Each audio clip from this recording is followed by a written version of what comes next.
Buenos días, buenas tardes, buenas noches, todo en función a la hora y al momento desde donde ustedes se están conectando. Esto es Cuaderno de Economía, un podcast de economía que habla en tu idioma.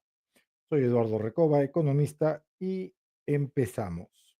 Cerramos la semana con bombas, misiles, drones. Irán atacó a Israel una vez más e Israel se defiende y contraataca una vez más. Esta asonada bélica entre Irán e Israel, no voy a decir que es histórica, porque es evidente que es histórica, pero sí lo que voy a indicar es, o tiene que ver con una dimensión que es nueva para los analistas, por lo menos para quienes seguimos al mercado, es nueva dentro de esta seguidilla de ataques y contraataques que se dan entre Irán e Irak.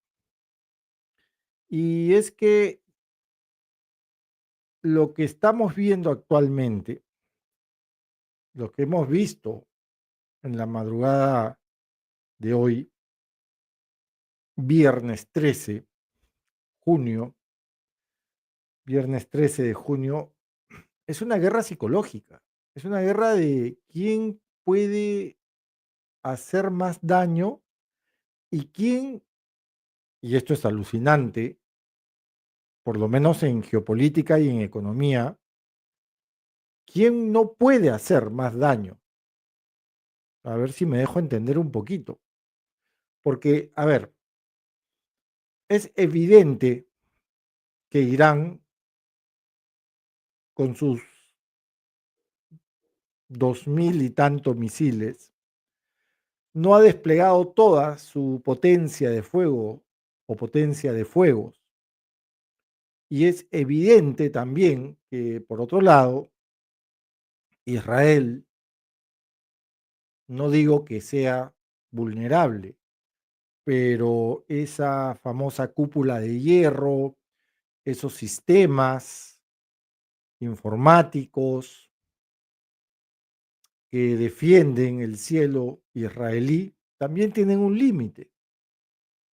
Entonces es un juego entre, no voy a decir perverso, pero sí cargado de mucha astucia, ¿no? De mucho ajedrez, ¿no? A ver qué tan bueno eres al momento de diseñar tu siguiente paso, ¿no? El problema es que no solamente para la geopolítica global, una guerra siempre es una desgracia. El problema es la escalada que puede haber tras esta andanada de ataques y contraataques. Porque cuando existe un entorno donde no se tiene con certeza qué es lo que va a hacer uno u otro bando, es cuando ocurren justamente estas distorsiones geopolíticas. Que ojo, ojo, miren lo que voy a decir, es algo muy importante. Y si algún estudiante de economía de pregrado o de posgrado me está escuchando, o si algún estudiante de geopolítica me está escuchando, o si algún cadete de algún instituto militar me está escuchando, joven, oficial, ¿no? Puede ser un alférez, un teniente, un capitán, me están escuchando. Miren lo que voy a decir. La geopolítica es economía químicamente pura, no hay otra. O sea, quien quiere ser un buen geopolitólogo tiene que ser un buen economista, porque en este ir y venir, la geopolítica es la que va a marcar el ritmo de los mercados. Me dejo entender. El ritmo de la economía, el ritmo de determinados activos financieros o vehículos de inversión. Y es eso, nada más, nada más. Quien no sepa las bases concretas de la geopolítica está perdido en términos de mercado, en términos de análisis de mercados, en términos de análisis de activos, en términos de análisis de trayectoria de precios, de cotizaciones. Quien no sabe de geopolítica no sabe de economía. Y evidentemente, pues quien no sabe de economía también va a estar en la calle, ¿no? Si no habla de geopolítica. Entonces es muy importante atender a esas dimensiones, ¿no? Que pueden resultar teóricas probablemente para los economistas financieros, ¿no? Que son como una suerte de, son como los cirujanos estéticos para la medicina, ¿no? Que pues no leen, pues no leen. El economista financiero no lee, pues, ese es el gran problema, ¿no? O sea, el patita o la chica que está en una mesa de dineros o de tesorería tiene sus techos, ¿no? O sea, no llega pues a entender muy bien cuáles son las relaciones entre los países, no llega a entender muy bien cuáles son las relaciones entre las fronteras, no llega a entender bien cuál es el origen histórico de los conflictos, probablemente ni sepa dónde está Irán, ni sepa dónde está Israel, probablemente ni sepa cuál es la capital de Irán, que por si acaso es Teherán. Por último, es facilísimo, Irán, Teherán, Irán, Teherán, o sea, riman perfecto, ¿no? Entonces, es gente muy, muy básica y muy concreta, ¿no? Que básicamente sabe la ruta de A a B y cumplen ese rol, nada más, de A a B, ¿no? O sea, saben lo que tienen que hacer en el día a día en la tesorería, pero de ahí no tratan de trascender más, ¿no? Esto es una crítica sana, constructiva, ¿no? A la gente que está, pues, disque, pues, en los mercados bursátiles, en las bolsas, en las mesas de tesorería, ¿no? En las mesas de dinero, ¿no? Yo particularmente nunca he conocido a personas así, con las que uno pueda hablar de, no sé, de algo más que no sea el último Lamborghini que ha salido al mercado, ¿no? Pero bueno, ya eso es de cada quien, ¿no? Ya eso yo no puede decirle, oye, lee, ¿no? Oye, infórmate, ¿no?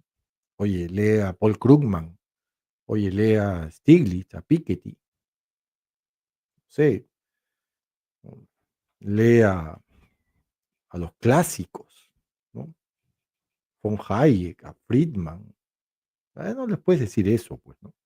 Ya ellos sabrán, pues, ¿no? Que harán. Lo que pasa es que ellos en la universidad, lo más probable es que hayan estudiado en esa universidad donde se lee pura separata, que no voy a decir su nombre, pero acá en Lima, en Perú, pura separata, y no han estudiado pues en una universidad donde te bombardean con una buena carga humanística, ¿no? Y donde sales medianamente entendido de la realidad que te rodea, ¿no? Bueno, son 2.000 misiles que tiene como potencias de fuego Irán alrededor, ¿no? Pero ese dato es bien irregular y es muy poco eh, trazable y es muy poco comprobable porque es Irán.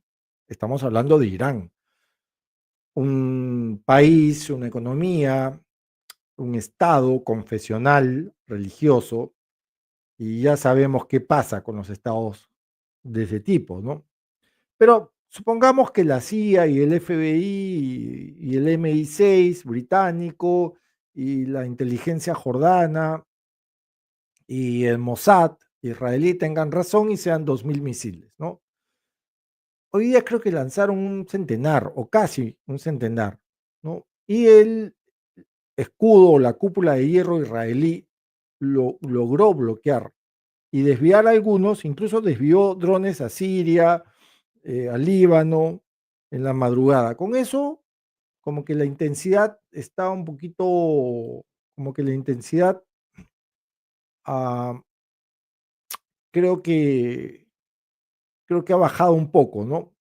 Gabo Alegre me pregunta, profe, gracias por lo de profe.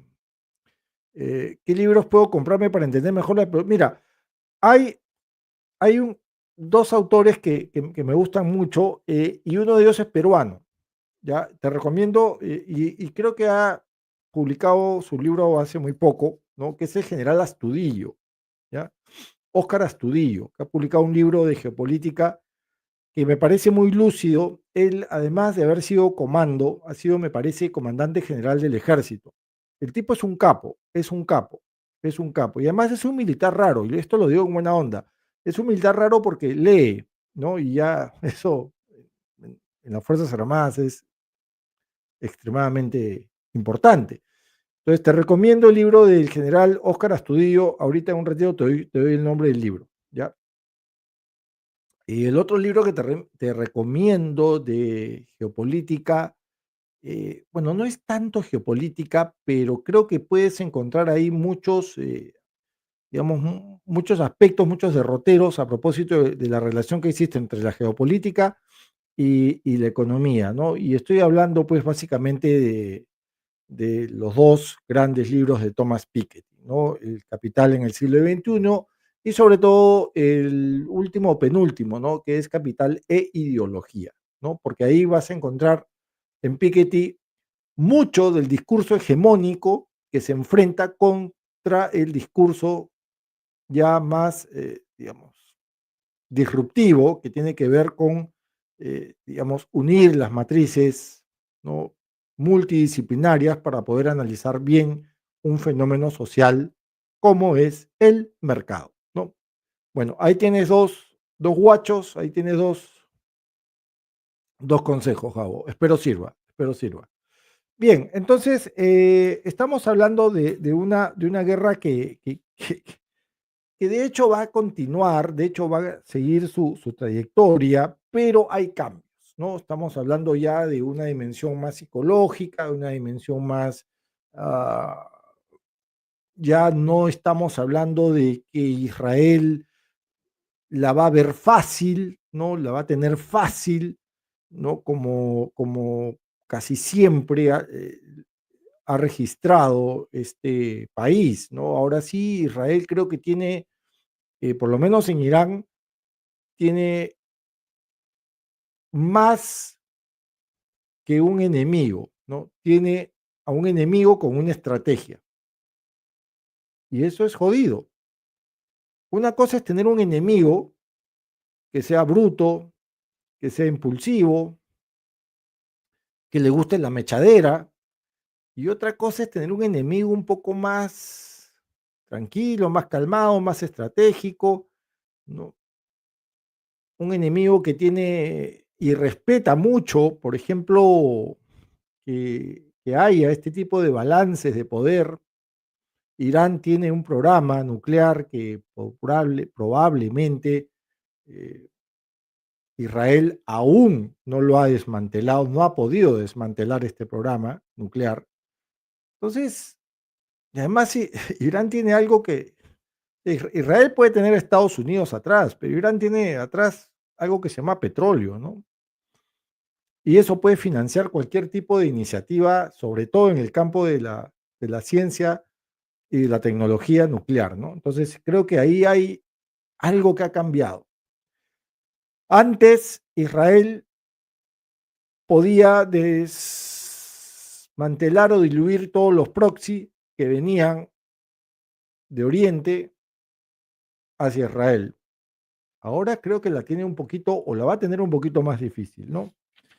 Bien, dicho esto, creo que es importante indicar los efectos económicos, las consecuencias económicas, ¿no? Y es que dentro del gran efecto económico que estamos leyendo en esta disrupción de Irán, evidentemente estamos hablando del petróleo como gran, digamos, eh, como la estrella, ¿no? Como un poquito como la estrella de lo que va a pasar, ¿no? A ver, un ratito voy a conectar la máquina porque me estoy quedando sin batería, ¿ya? Cuenten hasta 5. y conecto mi máquina, por favor.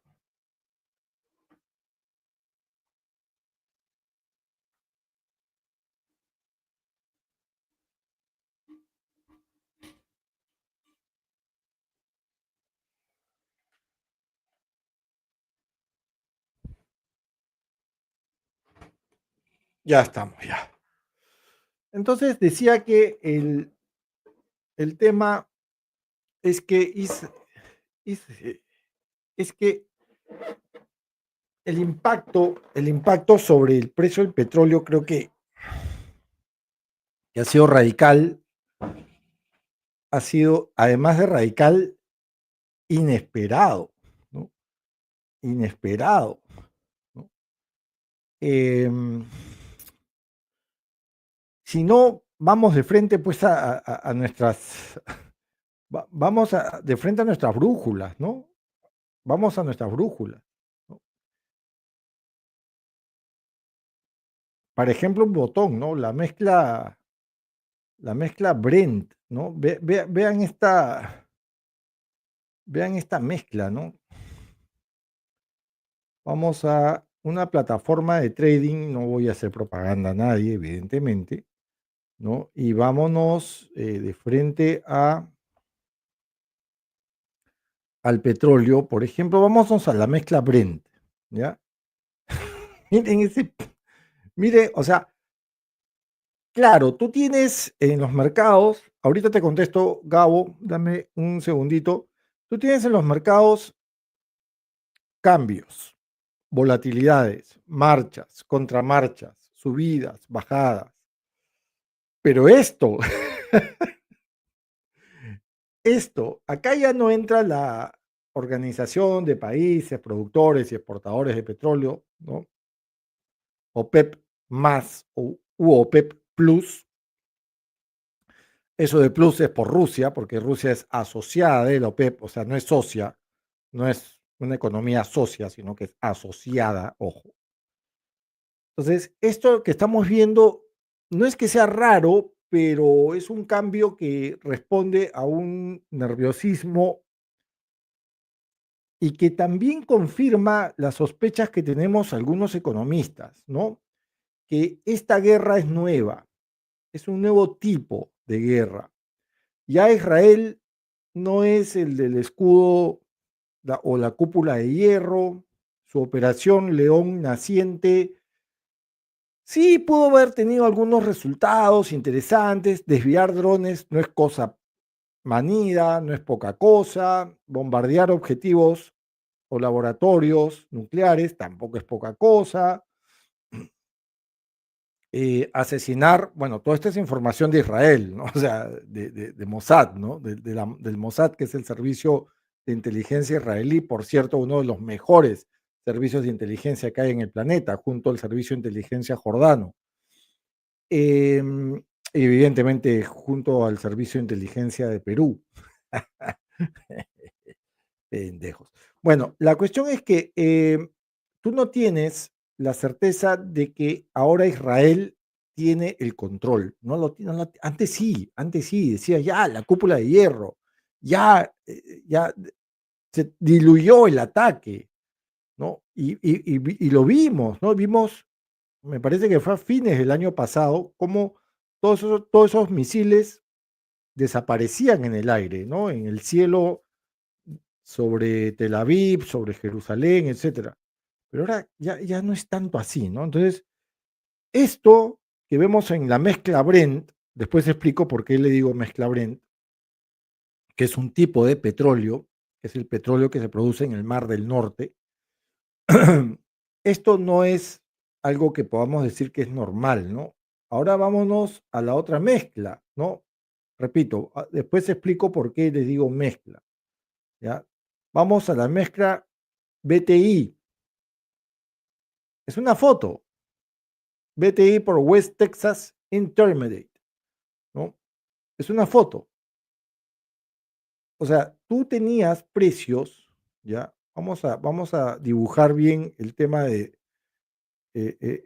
tema del BTI, ¿ya? Tú tenías precios hasta hace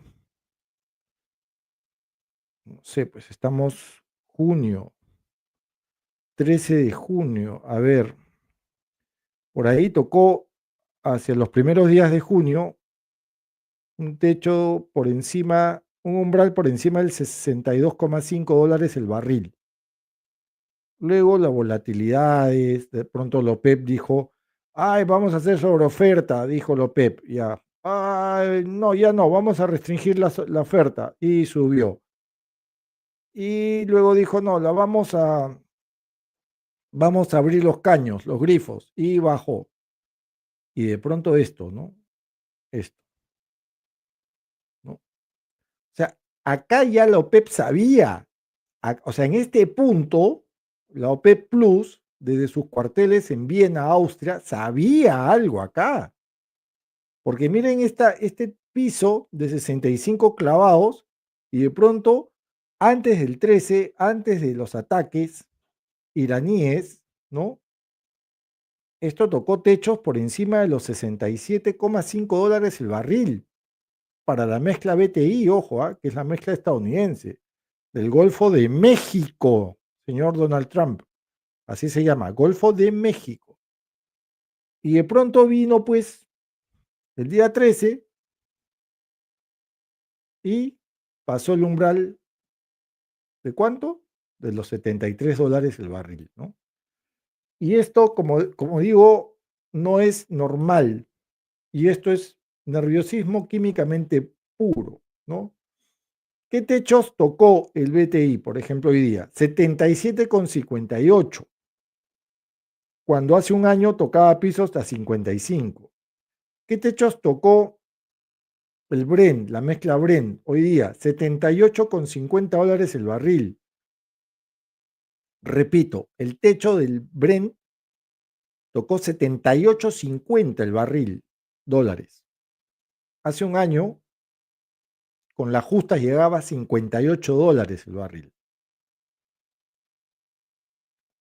Solamente el crudo BTI tuvo un ascenso de más 7,55% intradía y el Brent más 7,40%. O sea, los dos subieron más del 7% en un día. Y estoy hablando de los futuros, ¿eh? Ojo, estoy hablando de los futuros. Y de acuerdo con economistas, bancos, fondos, firmas gestoras de activos, para ambos, para la mezcla Brent y para la mezcla BTI, ¿qué cosa recomiendan? ¿Qué creen ustedes? ¿Vender a esos precios? $70 y tantos el barril. Recomiendan compra, compra, pero no cualquier tipo de compra. Recomiendan compra fuerte. Madre. O sea, esta huevada se va hasta los. O sea, de seguir así, porque miren, si todos los servicios de inteligencia del planeta tienen razón, que es muy difícil, pero supongamos, si todos los servicios de inteligencia tienen razón y efectivamente Irán tiene 2.000 misiles y a Israel ya se le acaba el gas en función a sus cúpulas de hierro, león naciente, cuánta operación y nombrecito pueden ellos diseñar, esto se va a los 90 dólares el barril antes del cierre de año. Habrá gente que dirá más, 100. Habrá gente que dirá 120 el barril. El cielo es el límite. Con 2.000 misiles, el cielo es el límite. Y si tú, Irán, eres además miembro de la OPEP y uno de los principales productores de petróleo, y además, después de Venezuela, eres una de las economías que tiene más petróleo en el planeta, en función a reservas, ojo, el cielo es el límite. El cielo es el límite. Es un nuevo tipo de guerra. Va a ser un nuevo tipo de guerra. A ver, Gabo, ¿Usted cree que, me dice, a ver, ¿usted cree que realmente a algunos países no les conviene la paz porque su economía se mueve con la guerra? Yo siempre he sido muy escéptico como economista de que las guerras provoquen dinamismo en función a demanda y consumo, en economías industrializadas, ¿ah? Y en economías emergentes, yo siempre he sido escéptico en términos de que en este tipo de economías, en vía de desarrollo, como se decía antes, o emergentes, como se dice ahora, también sirva de algo una guerra. ¿Por qué? Porque las guerras destruyen todo y la reconstrucción no es inmediata. Claro, porque tú puedes decir, ya, bacán, se destruye, pero después se construye. No, pues ya no estamos en las épocas de la posguerra, de la Segunda Guerra Mundial con el Plan Marshall, donde Alemania se reconstruyó, donde a Alemania le perdonaron unos bonos, una deuda, por eso Alemania salió rapidito de la crisis. No, ya no estamos en esas épocas, ¿no? Donde el dinero fluía, ¿no? Y en esa época fluyó desde Washington hacia Berlín.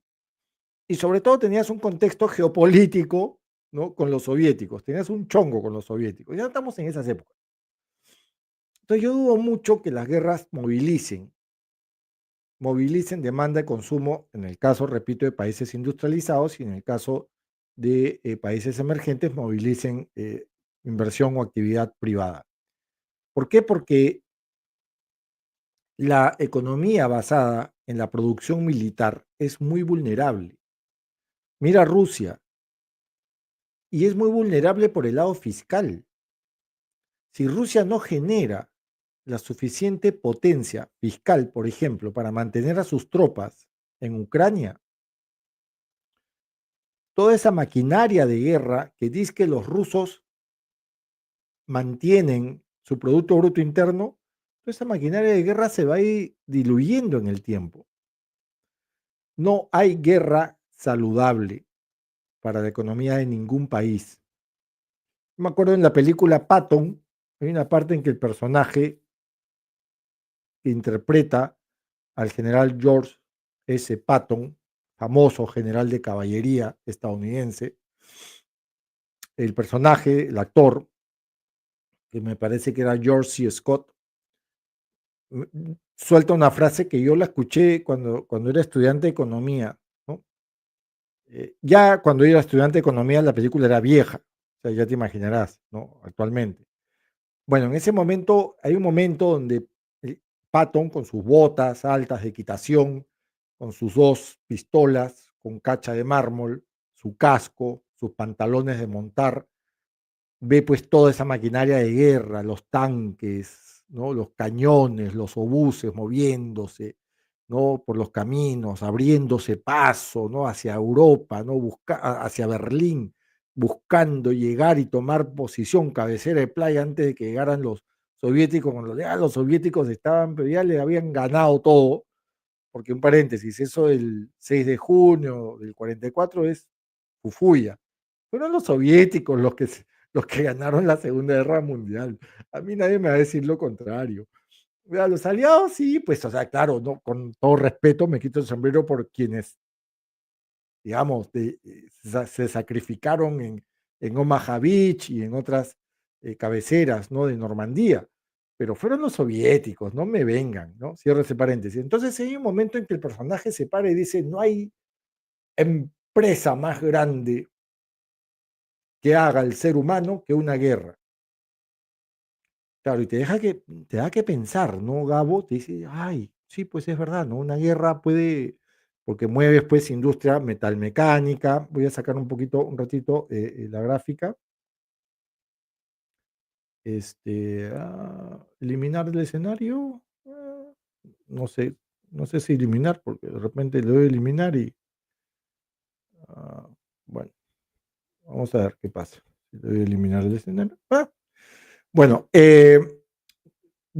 porque tú dices, ya, sí, pues mueves industria metalmecánica, mueves acero, mueves fierro, mano de obra, este, pero necesitas una potencia fiscal que pueda mantener toda esta maquinaria.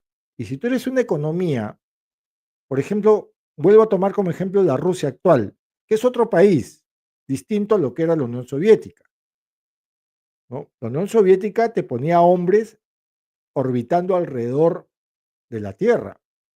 Hoy Rusia vende uria, ¿no? O sea, durante la Unión Soviética tenías mujeres gerenciando fábricas. Hoy en Rusia le puedes pegar a una mujer y pagas una multa de 500 rublos. O sea, Rusia ha retrocedido, ¿no? Es una economía, un país regresista totalmente, ¿no? Rusia se ha convertido en un país subdesarrollado, ¿no? Lo bueno es que tiene recursos, y tiene recursos que los puede operar, pero si esos recursos se determinan, si es que la mamadera, que el favorcito, la propinita que le da la OPEP a Rusia, la corta, el petróleo ruso, ¿a quién se lo va a vender? ¿A China? A China le importa un pepino Rusia. ¿Sabes qué representa en términos de PBI el intercambio comercial entre China y Rusia? Menos del 2%, le importa un pepino Rusia. Entonces, las economías basadas en maquinarias de guerra no sirven, no funcionan, ¿no? Yo, por lo menos esa es mi opinión. No sé, de pronto yo estoy equivocado porque no soy experto en geopolítica, no obstante lo que acabo de decir, pero por lo menos eso opino, ¿no? Bien, espero haber respondido tu, tu pregunta. Bien, entonces continuemos. Eso pasa pues con nuestras, con nuestros, con el petróleo en su mezcla Brent y su mezcla BTI. Ah, ¿por qué Brent y por qué BTI? ¿Por qué mezcla? La, ¿Por qué el petróleo Brent que se extrae del Mar del Norte es el más caro? Porque la mezcla es más pura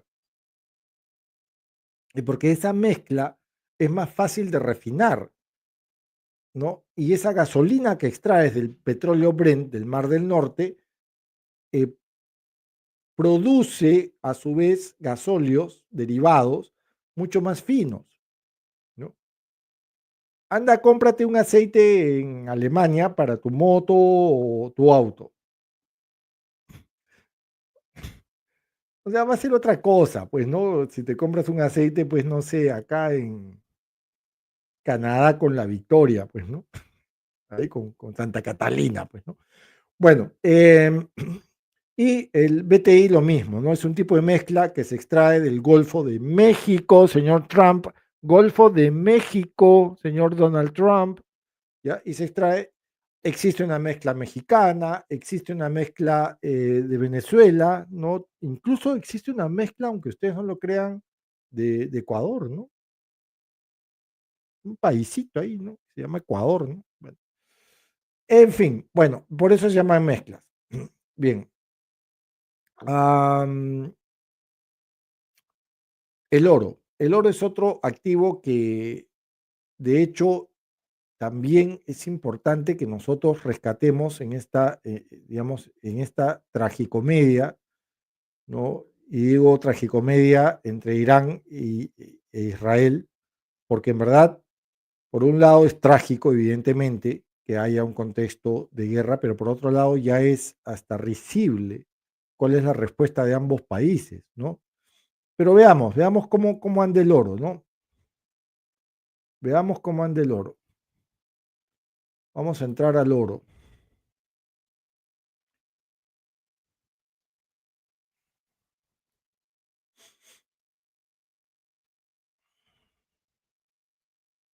Y ahí tenemos al oro, ¿no?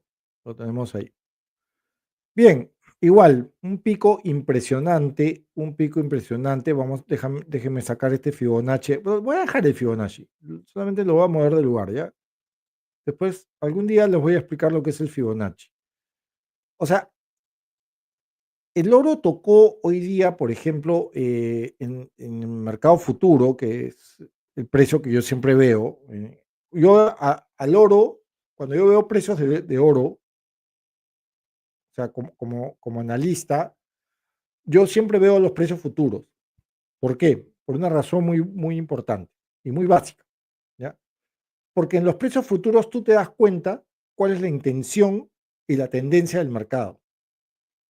En los precios spot sí ves con agrado que pueden haber subido, en el caso que quieras vender, puedes ver con agrado que hayan bajado en el caso que quieras comprar, ¿no? Hablo de materias primas, hablo de commodities, ¿no? Pero en el futuro, en el contrato futuro, en el forward, lo que tú ves no es un cambio sencillo, simple, básico, concreto de precios. Lo que tú ves es ya la tendencia y la idea y la perspectiva que tienen los inversionistas de ese activo. Entonces, cuando yo veo a un oro a futuro, ¿no?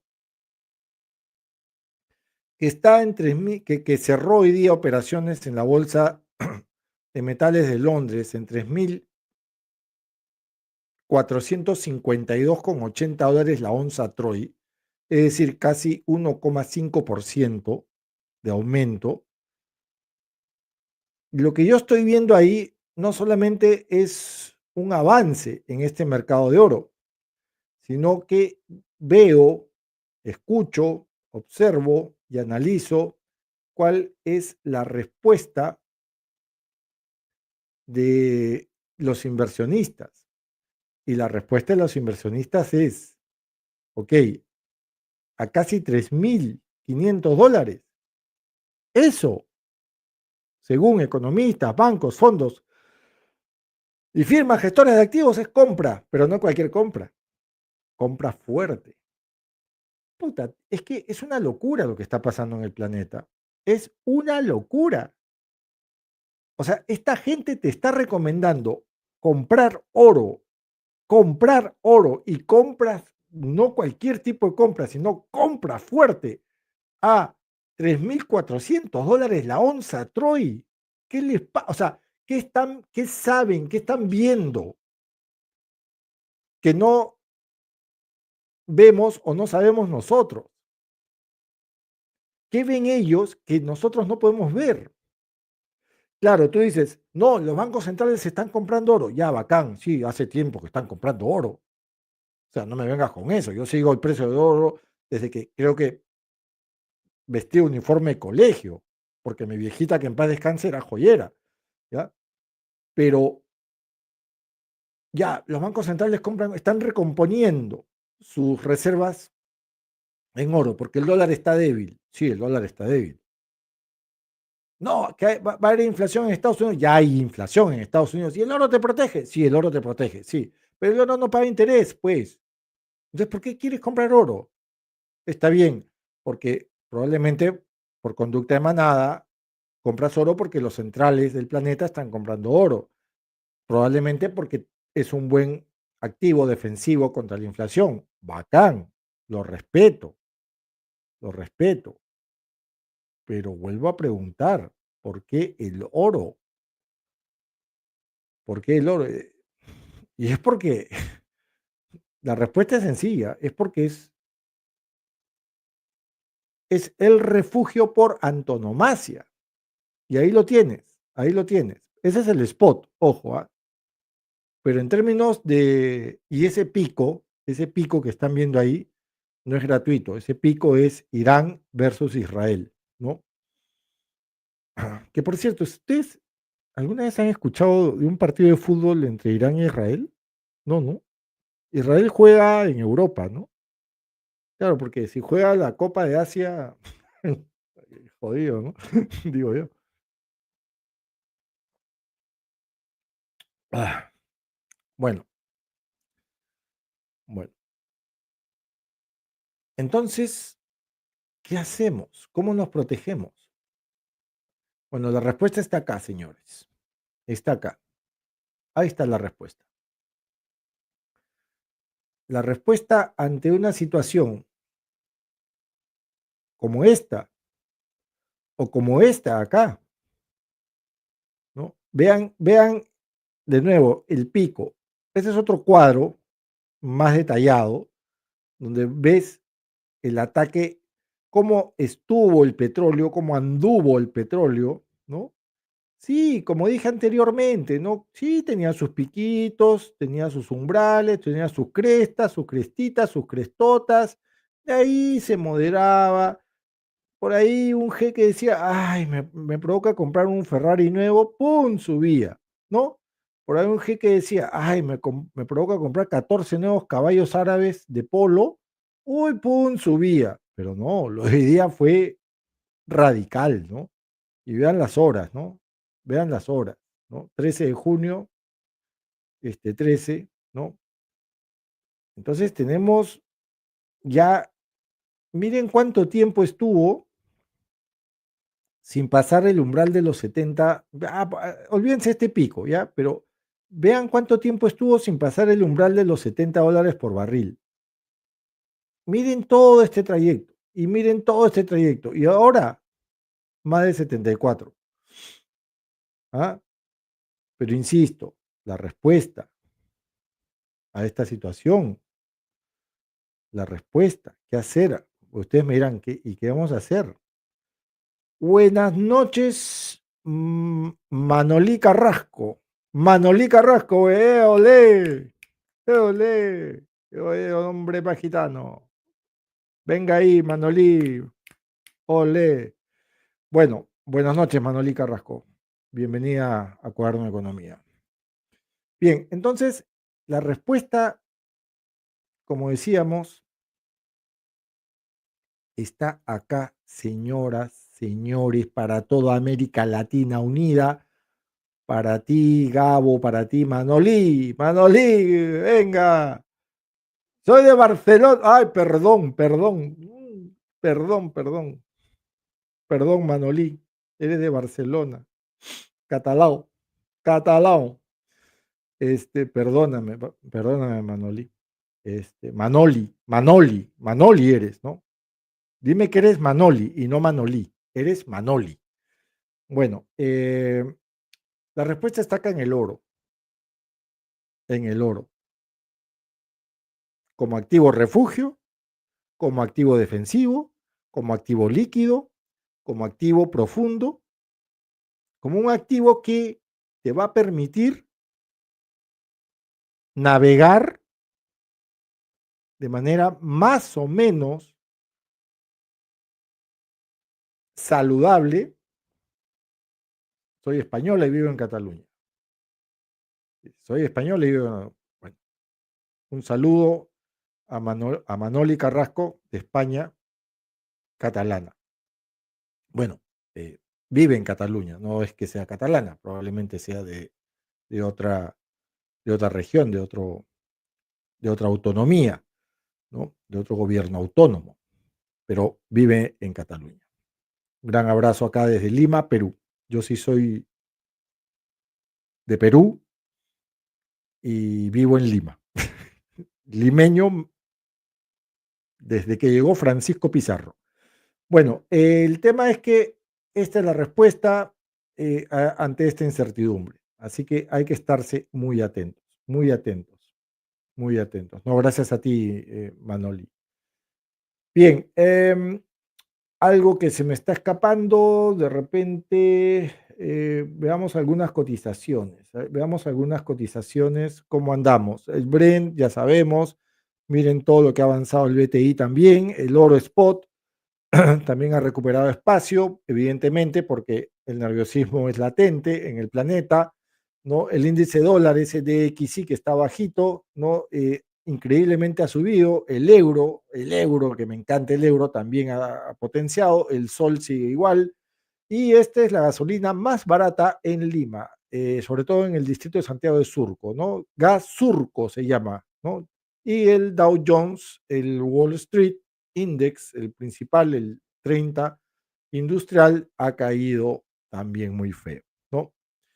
Bien, espero entonces que este programa, hoy día, Cuaderno de Economía, haya sido útil para ustedes, haya sido de utilidad, como siempre, agradeciendo a nuestros auspiciadores. Morabeco, refrigeradoras Morabeco, lo mejor para el hogar, lo tiene Morabeco. Muchas gracias, Morabeco, por auspiciar Cuaderno de Economía. Y otro agradecimiento a un gran mecenas que es la revista Sinamos Informa, desde el gobierno revolucionario del general Juan Velasco Alvarado. Porque ser revolucionario es ser joven, dice. Me cago en la risa con esto. En fin, bueno, lo dicho, espero que esto haya servido, ¿no? El mundo ya no solamente ha cambiado, sino que estas correlaciones de fuerzas también han cambiado, ¿no? Y recuerden que no siempre correlación, por lo menos en economía, correlación no es causalidad necesariamente, ¿no? Bien, les sigo prometiendo el programa, les tengo todavía prometido el programa de lujos y excesos. Quiero ya, ahora que ingresó acá Manoli Carrasco desde España, desde Cataluña, me hizo acordar mucho de una princesa inca allá por el siglo XVI, Catalina Huanca, que llegó a tener casi 3 veces el patrimonio del hombre más rico del mundo en esa época, que era el banquero alemán Anton Fugger. Catalina Huanca llegó a ser no solamente el ser humano más rico del mundo en el siglo XVI, una princesa inca, sino que llegó a ser, digamos, sino que era mujer, que en esa época ya era complicado, ¿no? Digamos, ¿no? Si ahora es complicado una mega millonaria, en esa época, pues Catalina Huanca tenía más plata que Bill Gates, Elon Musk, Jeff Bezos juntos, ¿no? Catalina Huanca, les voy a hacer ese programa. Les prometo que les voy a hacer el programa de lujos y excesos, ¿no? Y vamos a hablar de todos aquellos gastos en los que incurren algunos personajes, ¿no? Algunos personajes. Bien, me he pasado bastante tiempo. Bueno, espero que esto sirva. Recuerden que la guerra es lo peor que puede haber y lo peor que saca del ser humano es la guerra. No siempre hay que romantizar la guerra. La guerra no hay que romantizarla. Quienes romantizan la guerra, de alguna manera, ocultan una realidad muy desgarradora. Así que esperemos que esto no escale a más, esperemos que los iraníes se calmen, se tranquilicen, lo mismo Israel, ¿no? Así que, y evidentemente eso también mejorará la perspectiva de los mercados a futuro, ¿no? Bien, muchas gracias por estar ahí. Esto ha sido Cuaderno de Economía, un podcast de economía que habla en tu idioma. Muchas gracias. Cuídense mucho. Buen fin de semana. Adiós.